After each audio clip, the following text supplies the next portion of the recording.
Hey, what's up ladies and gentlemen, Beaky here with the Untitled Game Show, back once again on Monday, February 29th, 2016 with more video game news. Let's talk about your Monday morning update. Here's all the video game news you might have missed, the good, the bad, the iffy, and the just right down depressing. Let's start off with some good news coming out from Bethesda Studios with Fallout Shelter getting a brand new update to 1.4. It's going to be added in parrots, new dogs and cats as pets, crafting, and new rooms. You're going to be able to craft weapons and outfits to add to your vault, so this will be a nice little free update to the game. Getting on to some more depressing news and related to Fallout as well, the Fallout 4 Season Pass actually raises in price starting tomorrow. If you guys haven't picked up the Fallout 4 Season Pass yet, it's going to be raising from $30 to $50. If you're over in the UK, it's going to go from £24 all the way up to $39.99 in pounds. Damn, guys. So, yeah, gamers, if you haven't picked up the Season Pass yet, you might want to think about doing it today. As somebody who hasn't picked up the Season Pass yet, I'm kind of on the sideline. Like, do I really want to buy this thing right now for $20? Or do I want to buy it at all? Should I just wait till all the DLC comes out and just buy it piecemeal whenever I want something? I don't know what to do, guys. Let me know what you guys are thinking about doing for the Fallout 4 Season Pass or an upcoming DLC. Moving on from there, in some better news, Uncharted 4 reportedly is going to be having an open beta period for the multiplayer starting March 4th to March 6th. This is according to a listing on the PlayStation Store that has been taken down as of now. So it went up, the information was there in the PSN store, but unfortunately Sony has yanked that information down. I'm not sure if they're waiting for an announcement later on in the week, but hopefully this is definitely true because I'm somebody who didn't get a chance to play the Uncharted 4 multiplayer beta as of yet, and I'm definitely willing to try it out. And getting into a little bit of depressing news for today, guys, Sega is asking fans to help make Sega great again. And they actually put out a survey out there, which there's a link in the description if you want to help Sega out and actually take their very detailed survey to ask you what kind of games you play, how much time you spend in games, and asking you questions like this. Please rate how much you like or dislike Sega. Hate Sega? Dislike Sega? Somewhat dislike Sega? Neither like or dislike, somewhat like Sega, like, love, Sega fanatic. Oh, that just hurts me inside because there was a time where I would say that, yeah, I pretty much like Sega. Maybe there was even a time when I had my handheld Sega consoles. I was like, I love Sega. Nowadays, it's like, yeah, Sega. So right now, I'm in the somewhat dislike Sega portion of things. Anyways, take that survey, help make Sega great once again. Let's get on into some hardware news from the morning.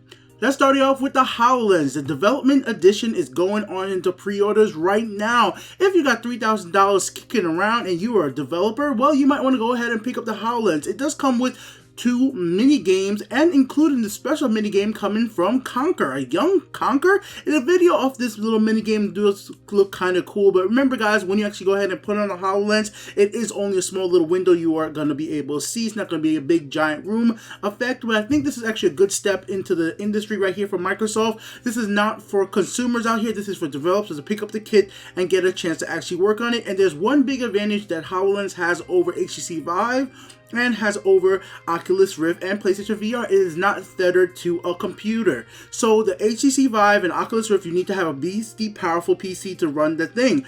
The HoloLens is going to be able to work on its own wirelessly without being connected to anything else because it does come with Windows Store and a full version of Windows install. So I just think that's a different way to look at things, and I'm pretty sure a consumer version will come out in a few years and then we'll be able to look at it more at a reasonable price. Because right now, $3,000, I hope no consumer is willing to jump on this bandwagon because there's not enough hardware, development kits out there at this point, and definitely not enough software out there for you guys to play as well.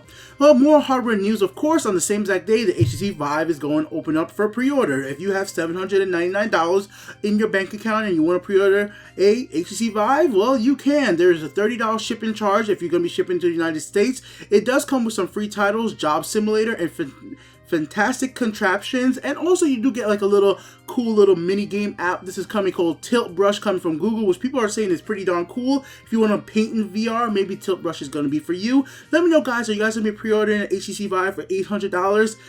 I'm very interested in VR and I really want to get an HTC Vive or Oculus Rift, but right now I'm going to have to let them pass And the reason for this is not necessarily the price.